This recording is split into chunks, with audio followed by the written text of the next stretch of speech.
Dosen nyentri.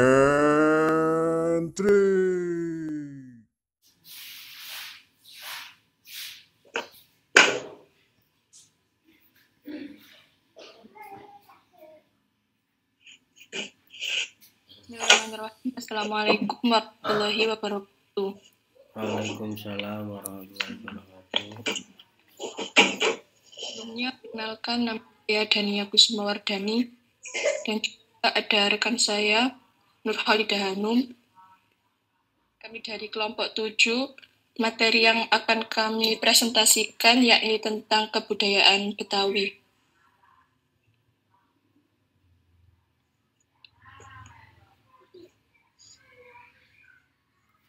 Langsung saja, unsur kebudayaan Betawi yang pertama ada sistem religi. Sistem religi ini terkait dengan kepercayaan atau agama. Mayoritas agama yang dianut masyarakat Betawi adalah agama Islam, tetapi ada pula beberapa masyarakat Betawi yang beragama Kristen. Maka dari itu, Betawi ini selalu identik dengan Islam yang kental. Dikatakan kental dengan Islam karena sejak usia dini, anak-anak Betawi ini sudah diajarkan Iqra, Juz Amma, bahkan Al-Quran. Jadi semua itu berasal dari peran orang tua, guru ngaji, yang akan membuat anak-anak itu menjadi gemar mengaji bersama dengan teman-temannya. Selain itu juga, ini lebih menyekolahkan anaknya itu lebih ke madrasah, bahkan pesantren dibandingkan dengan ke sekolah umum. Yang kedua ada mata pencaharian. Mata pencaharian orang Betawi dibedakan menjadi 2. Antara lain, yang pertama mereka yang berada di tengah kota menunjukkan mata pencaharian sebagai pedagang, pegawai pemerintah, pegawai swasta, dan karyawan pabrik. Yang kedua, mereka yang berada di daerah pinggiran menunjukkan mata pencaharian sebagai petani sawah, buah-buahan, pedagang kecil, memelihara ikan, dan sebagainya. Unsur kebudayaan Betawi yang ketiga ada bahasa. Bahasa di setiap suku memiliki perbedaan antara satu dengan yang lainnya. Suku Betawi merupakan bahasa yang dekat dengan bahasa Indonesia, akan tetapi memiliki keunikan tersendiri. Ciri khas dari bahasa Betawi ini adalah mengubah akhiran A menjadi E. Sebagai contoh, siape, dimane, ade-ape, kenape, dan lain sebagainya. Yang keempat ada sistem kekerabatan dan kemasyarakatan. Sistem kekerabatan suku Betawi yang sekarang sesuai dengan sistem kekerabatan di dalam budaya Islam, yaitu yang bersifat bilateral. Bersifat bilateral karena suatu sistem kekerabatan di mana dalam pergaulan antar anggota kerabat ini tidak dibatasi pada kerabat ayah atau kerabat ibu saja, melainkan meliputi kedua-duanya. Misalnya dalam memperoleh warisan dan pendidikan, anak laki-laki dan perempuan itu sama-sama memperoleh warisan dan mempunyai hak sama untuk bersekolah tinggi. Namun dalam pembagian warisan anak laki-laki akan memperoleh 2 kali lipat lebih banyak daripada anak perempuan. Sedangkan kalau sistem kekerabatan suku Betawi pada zaman dahulu itu menganut sistem patrilineal yang menghitung hubungan kekerabatan melalui garis keturunan dan pihak ayah saja. Bahkan misalnya dalam hal pendidikan, masyarakat Betawi dulu itu hanya mementingkan laki-laki saja, sedangkan perempuannya hanya tinggal di rumah. Sebab masyarakat Betawi ini dahulu beranggapan bahwa perempuan itu setelah menikah pasti ruang lingkup pekerjaannya hanya di dapur, sumur, dan juga kasur saja. Dan kalau sekarang, pola berpikir masyarakat Betawi ini sudah berubah sehingga menyamakan hal pendidikan dan hal-hal lainnya ini antara hak laki-laki dan hak perempuan disamakan. Kemudian ada istilah-istilah kekerabatan suku Betawi, yakni ada nyak, merupakan panggilan untuk seorang ibu. Ada babe merupakan panggilan untuk seorang anak kepada ayahnya. Ada juga engkong, panggilan untuk kakek. Selanjutnya kumpi, panggilan untuk buyut, baik itu laki-laki maupun perempuan. Ada nyai atau nyai, dipakai untuk menyebutkan nenek. Selanjutnya ada empok, memanggil kakek perempuan atau bisa juga menyebut seorang wanita yang usianya lebih tua. Selanjutnya ada abang, sebutan untuk kakak laki-laki. Encang ditujukan untuk memanggil kakak dari bapak maupun ibu. Dan yang terakhir ada encing, merupakan panggilan untuk memanggil adik dari bapak maupun ibu. Selanjutnya, sistem kemasyarakatan dalam kehidupan sehari-hari antara sesama warga dapat tercermin dalam hubungan keluarganya, di mana anak-anak ini sangat patuh terhadap orang tuanya, karena pada masyarakat Betawi, orang yang lebih tua sangat dihormati. Sebagai adat kebiasaan pada masyarakat Betawi, bila mereka saling bertemu dengan anggota warganya atau orang yang dikenalnya selalu saling menyapa. Unsur kebudayaan Betawi yang kelima ada ilmu pengetahuan. Yang pertama, pengobatan. Dalam mengobati penyakit asma menggunakan campuran ramuan kencur, bawang merah, dan juga daun sirih. Caranya, bawang merah dan kencur dibungkus daun sirih, lalu dikunyah dan ditelan. Yang kedua ada pantangan. Orang Betawi pantang mendirikan rumah di atas tanah yang dikeramatkan, misalnya tanah bekas kuburan.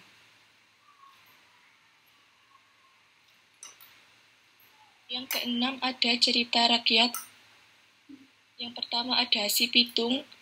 Cerita Si Pitung ini menceritakan bahwa Toko Pitung melakukan perampokan terhadap orang-orang Belanda dan para tuan tanah.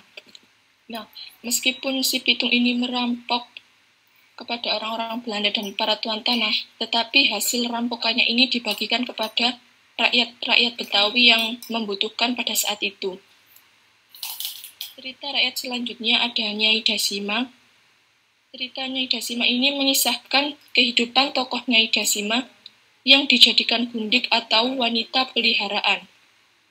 Dan yang ketiga ada cerita rakyat Si Jumpang atau biasanya disebut juga dengan Jagoan Tulen, mengisahkan perjuangan dan kehidupan jawara-jawara Betawi atau pendekar dunia persilatan. Unsur kebudayaan Betawi yang ketujuh ada sistem peralatan hidup dan juga teknologi. Yang pertama ada perabotan rumah, terdiri dari tempayan atau gentong, yang biasanya ini berfungsi untuk menyimpan air, beras, atau bahan-bahan yang lainnya. Selanjutnya ada katrol untuk menimbah di sumur, ada juga dandang, biasanya untuk mengukus, kenceng atau periuk, kemudian ada penggorengan dengan sodetnya atau biasanya kita sebut dengan plakat. Kemudian ada kelakat, lumpang batu, cobek, dan sebagainya. Betawi memiliki perkembangan yang bisa dikatakan paling pesat dari semua daerah yang tersebar di Indonesia. Begitu juga dengan pesatnya perkembangan teknologi yang dialami di Jakarta.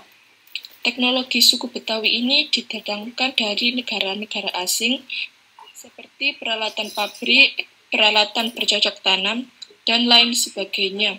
Jadi bisa dikatakan masyarakat Betawi ini merupakan konsumen yang memiliki sifat konsumtif. Sistem peralatan hidup selanjutnya ada rumah adat. Yang pertama ada rumah kebaya atau rumah bapang. Disebut dengan rumah kebaya karena bentuk atapnya ini menyerupai pelana yang dilipat, dan apabila dilihat dari samping, maka lipatan-lipatan tersebut akan terlihat seperti lipatan. Yang kedua ada rumah panggung. Disebut rumah panggung karena lantainya ini ditinggikan menggunakan tiang-tiang kayu sebagai penyangga. Rumah panggung ini dibangun dengan tujuan agar tidak tergenang dari banjir ataupun biasanya dibangun di kawasan yang dekat dengan pesisir pantai agar tidak tergenang saat air sedang pasang. Yang ketiga ada rumah joglo. Walaupun memiliki nama yang sama dengan rumah adat Jawa Tengah, terdapat perbedaan yang cukup mencolok dari rumah joglo khas Betawi ini, yaitu apabila rumah joglo Jawa Tengah memiliki atap seperti trapesium, kalau rumah joglo Betawi ini memiliki atap seperti perahu yang terbalik. Dan yang terakhir ada rumah gudang. Rumah gudang ini bentuknya memanjang dari depan ke belakang. Atapnya berbentuk pelana, tetapi tidak sedikit pula yang bentuknya seperti atap perisai. Baik atap pelana ataupun perisai, struktur atap rumah gudang berbentuk kuda-kuda. Sistem peralatan hidup selanjutnya ada senjata tradisional. Yang pertama ada golok. Golok ini merupakan senjata tradisional masyarakat Betawi yang digunakan sebagai penghias pinggang, baik di dalam maupun di luar rumah untuk menjaga diri dari serangan penjahat. Dan untuk perempuan ini ada cunrik, merupakan senjata tradisional para perempuan Betawi yang tidak ingin menonjolkan kekerasan dalam pembelaan dirinya. Terbuat dari besi kuningan dengan panjang kurang dari 10 cm. Senjata ini umumnya berbentuk tusuk konde yang cukup tajam. Baik, untuk selanjutnya bisa dilanjutkan oleh Mbak Hanum.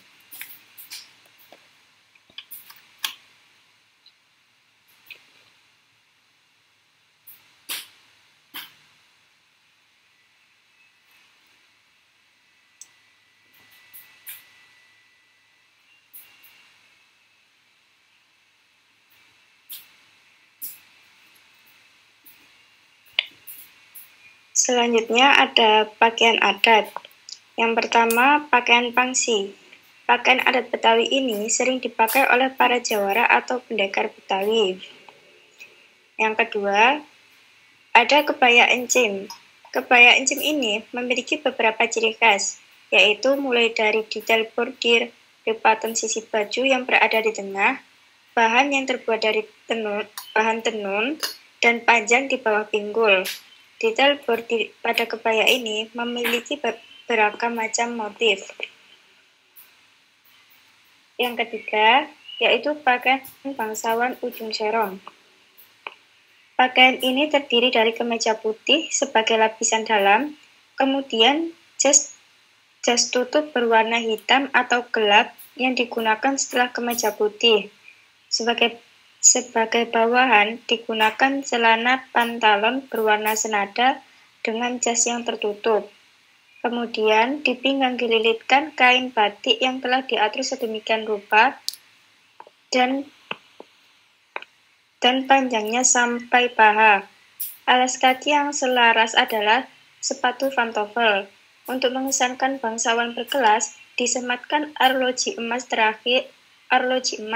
Terakhir, penutup kepala berupa peci untuk menambah kesan berwibawa. Yang keempat yaitu baju sadaria. Baju sadaria berupa baju koko berwarna putih dan dipadukan dengan celana berwarna gelap atau celana dengan motif batik. Sebagai pelengkapnya menggunakan peci dan kain sarung yang dilipat dan digantungkan di leher. Yang kelima adalah pakaian pernikahan. Untuk pria, pakaian pengantinnya bernama dandanan care haji. Sementara untuk wanita, pakaian pengantinnya bernama dandanan karenone pengantin Cina atau tuaki, kuntratai, siangko, bercadar, konde, kembang goyang, hiasan burung hong, dan sepatu selop.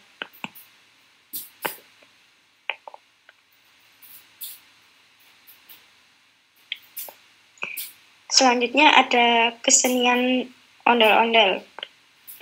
Ondel-ondel merupakan seni pertunjukan khas Betawi yang menggambarkan leluhur atau nenek moyang menjaga cucunya. Ondel-ondel menyerupai boneka besar yang terbuat dari anyaman bambu dan tingginya kurang lebih 2,5 meter. Biasanya ondel-ondel ditampilkan secara berpasangan. Ondel-ondel laki-laki memakai topeng berwarna merah, sedangkan ondel-ondel perempuan memakai topeng berwarna putih.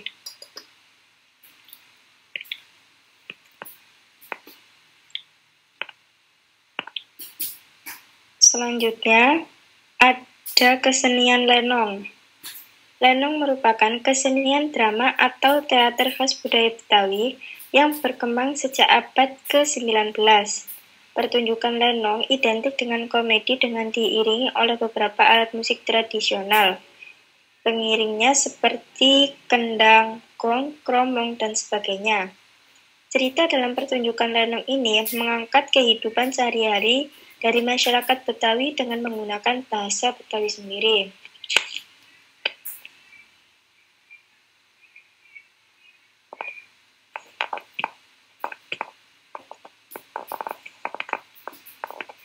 Selanjutnya, ada tari Lenggang Nyai. Tari ini terinspirasi oleh Nyai Dasima yang memberontak atas apa yang dilakukan oleh suaminya pada saat itu adalah orang Belanda. Perjuangan atas hak perempuan kemudian menjadi sebuah inspirasi dalam tarian ini. Yang kedua ada tari sirih kuning. Salah satu tujuan tari sirih kuning adalah mengiringi prosesi pernikahan adat Betawi. Tarian ini juga ditunjukkan untuk menyambut tamu atau sebagai simbol pergaulan muda-mudi.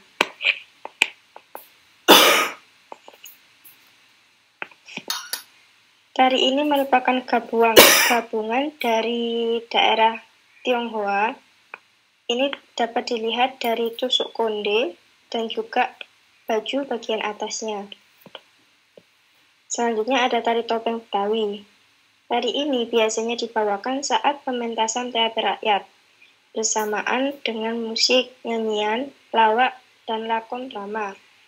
Tarian ini juga berisi pesan moral atau kritik sosial yang disampaikan secara halus dan lucu, agar tidak dirasakan sebagai suatu ejekan atau sindiran.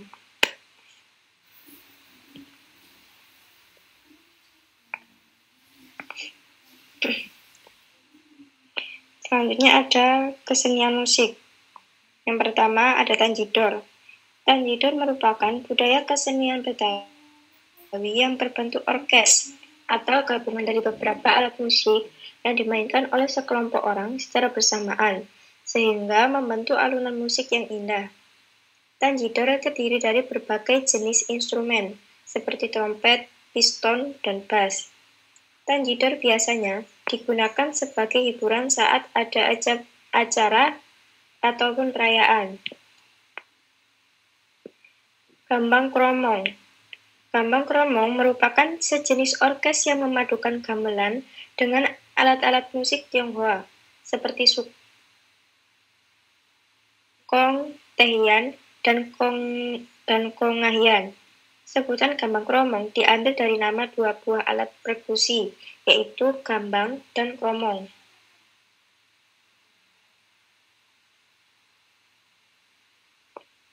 Nah, di sini ada makanan khas dari Betawi. Pertama ada kerak telur. Nah, kerak telur ini merupakan makanan khas Betawi yang terbuat dari campuran beras ketan, telur bebek, dan kelapa parut sangrai. Lalu diberi bumbu yang dihaluskan berupa kelapa sangrai, cabai merah, kencur, jahe, merica butiran, garam, dan gula pasir. Salah satu ciri khas kerak telur ini ada dalam cara memasaknya, yaitu telur yang dibalik ke arah arang saat adonan kerak telur sudah setengah matang. Yang kedua ada soto Betawi. Ciri khas dari soto Betawi ini yaitu kuahnya terbuat dari campuran santan dan susu, sehingga membuat rasanya semakin gurih. Yang ketiga ada roti buaya. Roti buaya ini dijadikan seserahan pada saat acara pernikahan. Roti buaya ini sendiri melambangkan kesetiaan abadi layaknya hewan buaya yang hanya kawin dengan satu pasangannya. Yang keempat ada semur jengkol. Nah, dalam pembuatannya, Bahan utama yang dibutuhkan adalah jengkol. Hal yang perlu diperhatikan saat membuat yakni ketepatan bumbu untuk menghasilkan rasa semur jengkol yang tepat dan menyatu.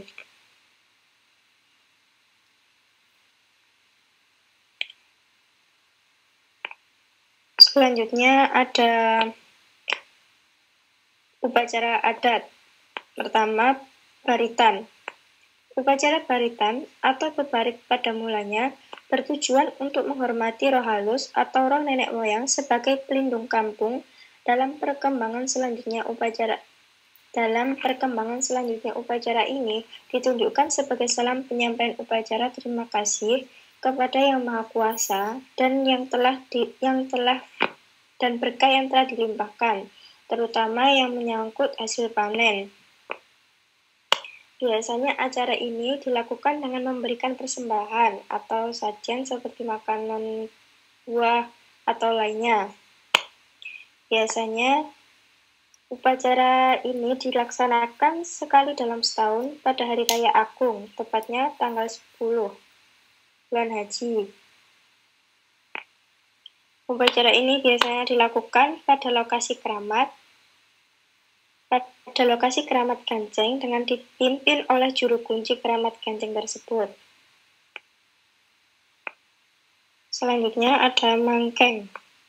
Upacara mangkeng adalah upacara menolak hujan, khususnya pada saat hajat perkawinan ataupun sunatan. Yang terakhir ada upacara pernikahan. Upacara pernikahan ini diawali dengan arak-arakan calon pengantin pria menuju rumah calon istrinya. Dalam arak-arakan itu, selain iringan rebana ketimpring, juga diikuti barisan sejumlah seserahan, mulai roti buaya, uang, jajanan khas Betawi. Palang pintu merupakan perpaduan dari beberapa seni budaya, seperti silat, pantun, dialek Betawi, dan humor. Awalnya kedua belah pihak saling bertukar salam dan berpadu pantun. Namun lama-kelamaan situasi memanas karena pihak pengantin perempuan ingin menguji kesaktian dan juga kepandaian pengantin laki-laki dalam berilmu silat. Kemudian pihak laki-laki memamerkan kebolehannya dalam membaca Al-Quran.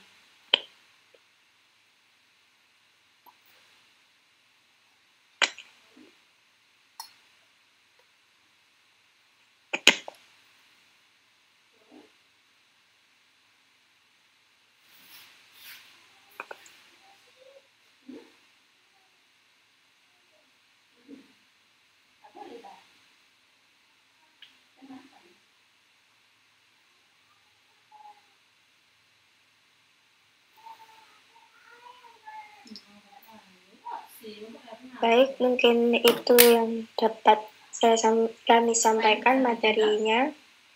Mungkin masih ada yang belum paham tentang kesenian kebudayaan Betawi. Boleh untuk bertanya. Pertanyaannya hanya saya batasi untuk 2 sementara ya. Untuk Mbak Amilatus silahkan. Baik, Assalamualaikum warahmatullahi wabarakatuh. Waalaikumsalam warahmatullahi wabarakatuh.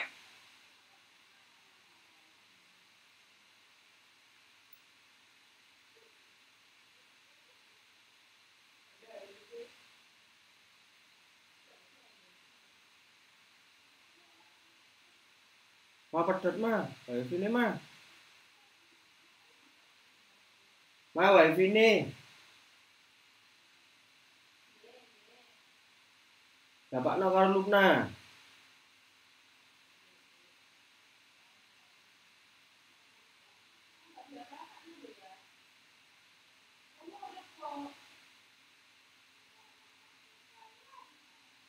Bawa sini dek, HP-nya dek.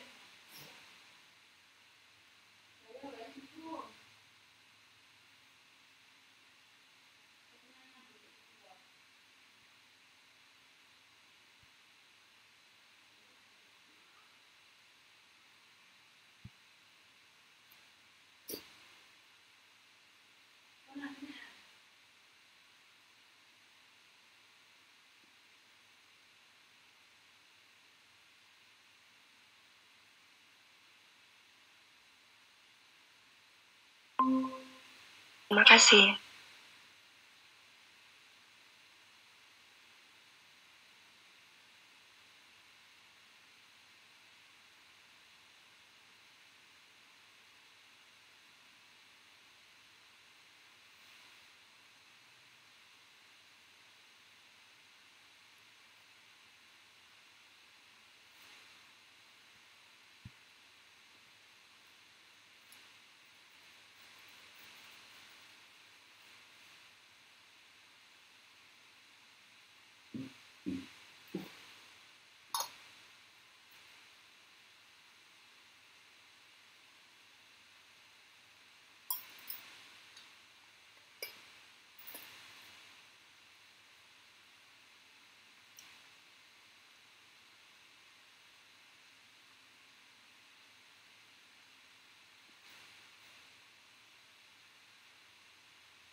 Baik, terlebih dahulu saya menjawab pertanyaan dari Mbak Maya Zah. Jadi, suku Betawi ini memang hanya bermukim di daerah sekitar Jakarta saja ya Mbak Maya. Tetapi mungkin dari salah satu masyarakatnya ini ada yang bermigrasi, mungkin untuk pekerjaannya, pendidikannya, atau hal-hal yang lainnya. Kurang lebih seperti itu Mbak Maya. Mungkin ada tambahan dari Mbak Hanu.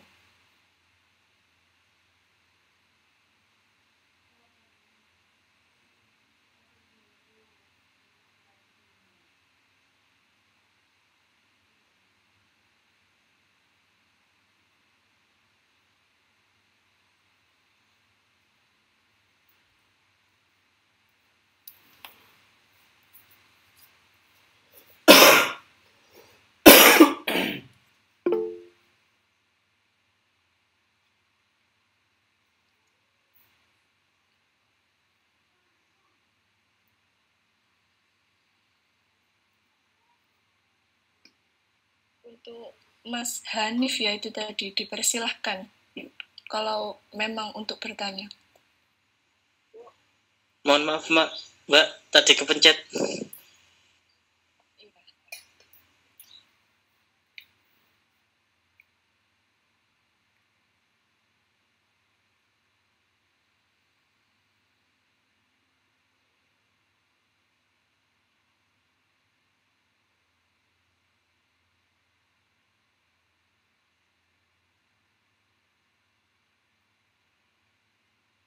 Untuk pertanyaan dari Mbak Ami, mungkin bisa saya jawab ya. Untuk Betawi itu kan apakah memiliki akulturasi antara Jawa dan Betawi. Nah, sebenarnya Betawi ini mendapat pengaruh dari berbagai etnis lain, baik dari Indonesia maupun luar Indonesia.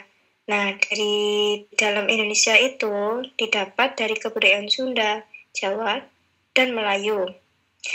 Hal ini dikarenakan Secara geografis itu Jakarta berbatasan dengan masyarakat-masyarakat tersebut. Nah, contohnya itu seperti rumah si Pitung di Marunda. Gitu.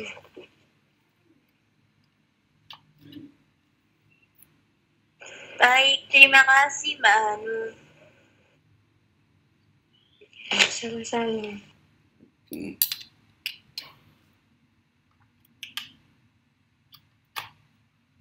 Persilahkan untuk teman-teman yang lainnya boleh bertanya ya.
Baik, mungkin sudah tidak ada yang bertanya.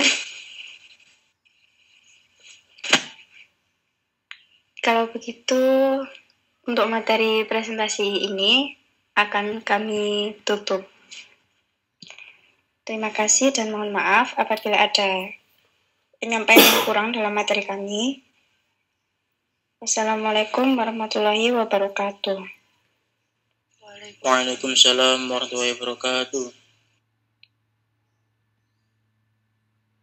Oke, baik, terima kasih untuk Mbak Anum dan Mbak Dania yang sudah mempresentasikan, tetapi kondisinya masih banyak diamnya ya, dan itu harus segera diperbaiki dengan cara ya tentunya teman-teman aktif. Kalau bisa aktif itu berarti tidak akan banyak heningnya ya. Cara aktifnya itu juga harus melihat etika, jangan sampai kayak kapan hari itu seperti pasar kayak gitu ya. Dan juga dari hasil literatur yang didapatkan ya, jadi tidak serta-merta aktifnya seperti di pasar ya, tetapi aktifnya ini menciptakan ruang diskusi baru, ruang pemikiran baru, sehingga bisa menghasilkan diskusi-diskusi yang ilmiah, yang akademis ya. Dan tadi yang cukup menarik yang pada presentasi kali ini cukup detail mulai dari elemen-elemen yang seperti biasa disampaikan, dan tadi ada terkait ilmu pengetahuan tentang kesehatan yang di beberapa presentasi ya itu tidak dimunculkan atau hampir tidak ada ya, dan pada kali ini muncul ya. Ini cukup menarik karena penggiat-penggiat antropologis ya, orang-orang penggiat kesenian, orang-orang penggiat kearifan lokal ya, kebudayaan lokal itu saat ini sedang bergiat tentang hal itu ya. Secara akademiknya itu disebut sebagai etnofarmakologi ya. Tentunya ada kata farma, teman-teman bisa menduga ya. Jadi di situ kajian tentang kajian tentang ilmu kesehatan tradisional, ya, yang tentunya hal itu tidak ada efek sampingnya seperti obat-obat kimia atau yang saat ini sudah banyak direkomendasikan oleh ahli-ahli medis, ya. Jadi semacam itu. Nah, makanya saat ini obat-obat herbal itu mulai bermunculan, ya. Dulu obat herbal itu menjadi sesuatu yang tidak menarik atau menjadi hal yang dicibir ketika ada orang mengonsumsi obat herbal, ya, karena tidak ada segi ilmiah yang dipertanggungjawabkan. Nah, kan tetapi sekarang para ahli sudah berbicara terkait hal itu, sehingga payung hukumnya, payung akademisnya secara legalitas itu sudah mulai muncul. Nah, tentunya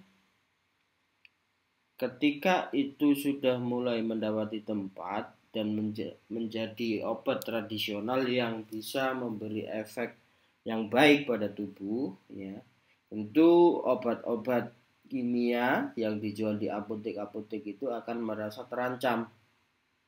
Nah, ketika terancam maka mereka perlu melakukan gerakan. Jadi semacam itu. Nah, dan yang perlu diketahui oleh teman-teman juga, ketika rokok disebut sebagai sumber penyakit dan lain sebagainya, dan itu adalah perang dari dunia farmasi juga. Karena apa? Karena mereka saingan, dunia farmasi dan dunia rokok itu mereka saingan dalam hal penggunaan nikotin, ya. Nikotin itu paling banyak digunakan satu di rokok dan satu di pengobatan, ya. Dan itulah yang memunculkan wacana-wacana merokok dapat itu dimunculkan dari pihak farmasi. Nah, pihak farmasi memiliki legitimasi di bidang kesehatan, sehingga mayoritas orang-orang yang membaca atau mengetahui iklan, mengetahui tulisan, mengetahui riset, itu seolah-olah memang rokok menyebabkan banyak hal, ya, karena yang mengeluarkan adalah ahli-ahli medis yang melakukan riset. Dan setelah akhir-akhir ini 20 tahun terakhir itu sudah mulai muncul penelitian-penelitian dari ahli tembakau, ya. Dan ternyata terbongkarlah bahwa penelitian terdahulu itu, ya, orang-orang farmasi itu membayar para ahli, para dokter-dokter itu untuk menulis sebuah tulisan yang nanti akan menyudutkan tembakau, ya. Jadi di atas sana orang-orang yang memiliki modal besar, orang-orang kapitalis itu berperang bagaimana nikotin ini bisa masuk 100% ke wilayah kesehatan. Nah, ternyata musuhnya besar, yakni perusahaan rokok, dan perusahaan rokok dunia tentunya tidak akan berdiam diri, ya. Philip Morris memegang andil tentang dunia pertembakauan. Nah, akhirnya terjadilah persaingan itu, ya. Jadi wacana terbesarnya dua hal itu adalah wilayah persaingan bisnis. Tapi orang-orang di bawah, orang-orang kecil, orang-orang awam yang mendapatkan efek ketidaktahuan itu percaya serta-merta apa yang dibicarakan oleh orang-orang kesehatan, ya. Ketika dicermati lebih jauh, ya, silakan melihat di sekitarnya atau informasi-informasi terdekat bahwa mengonsumsi obat, ya, secara terus-menerus itu juga akan menimbulkan efek yang tidak baik. Ya, ini obat, ya, mengonsumsi obat misalnya capek, batuk itu secara berlebihan, ya, secara terus-menerus. Makanya kalau teman-teman membaca indikasi di bungkusnya itu pasti nanti ada anjuran, ya. Ketika sudah mulai terasa membaik atau ketika 1 minggu berturut-turut tidak ada perubahan, segera kunjungi dokter. Kan begitu. Itu artian bahwa tidak boleh mengkonsumsi obat tersebut secara terus-menerus. Ya. Akan tetapi hal itu tidak dianggap menjadi sesuatu yang berbahaya karena ada legitimasi kesehatan di sana. Ada legitimasi dokter-dokter ahli-ahli, ya, yang dipercaya 100% oleh masyarakat awam. Nah, akan tetapi akhir-akhir ini kemarin juga terbongkar perihal tentang sirup, ya. Banyak hal sebenarnya hampir sama karena di sana adalah dunia bisnis, dunia ekonomi besar berputar di bidang kesehatan. Ya. Jadi itu yang perlu difahami oleh teman-teman. Itu juga terjadi saat kita pandemi Covid kemarin. Dan ketika teman-teman mencermati, misalnya ketika para wartawan mencermati sehari Indonesia itu berapa orang yang meninggal, kemudian saat pandemi berapa orang yang meninggal, maka di situ akan diketahui, oh ternyata sebelum pandemi di Indonesia itu meninggal sekian puluh ribu orang, dan setelah pandemi ternyata hanya naik sedikit.